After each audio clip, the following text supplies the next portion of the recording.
Okay, this is the second video for the Samsung Blu-ray player bde5900. So real quick, I just wanted to go over the settings for this player. If the client has a receiver, there's definitely some audio changes that need to happen. Either way, you need to go in and make some changes to the resolution and to the screen size for the Smart Hub.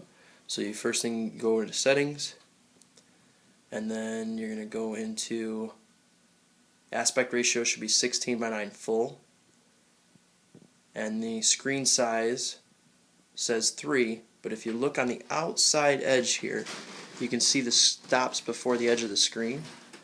So you're going to want to make sure to check every TV, but most of them will probably be set to 4, which you can now see it goes to the full outside edge of the screen. Oh, that was... Now you can see that it goes to the full outside edge of the screen. So that's what you're looking for on that. Now, if they have a Samsung television, BDYs will be turned on unless you switch the resolution to a static one. Most TVs are 1080p now, and even some of the more recent 720p's will play 1080p when you set it. So just set it to 1080p. And then the other thing you're going to want to check is the audio. I have a receiver hooked up to mine, so I'm going to turn PCM off. And we want it to go to...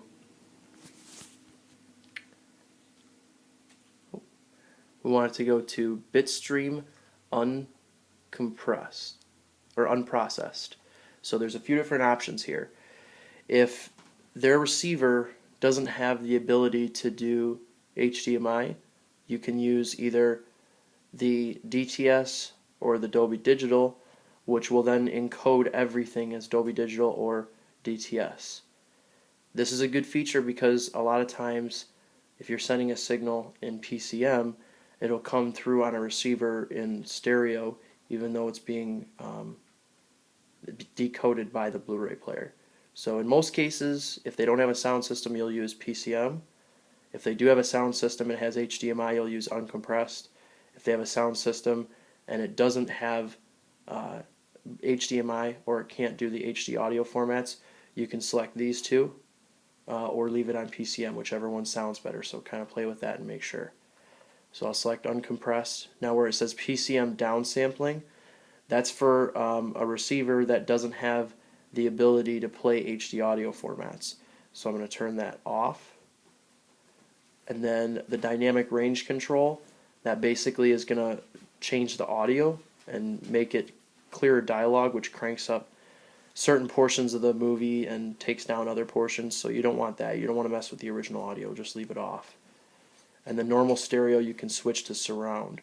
The cool portion about this surround compatibility is that if something was recorded in stereo, like a CD or something, it'll send it to the receiver as a 5.1 signal.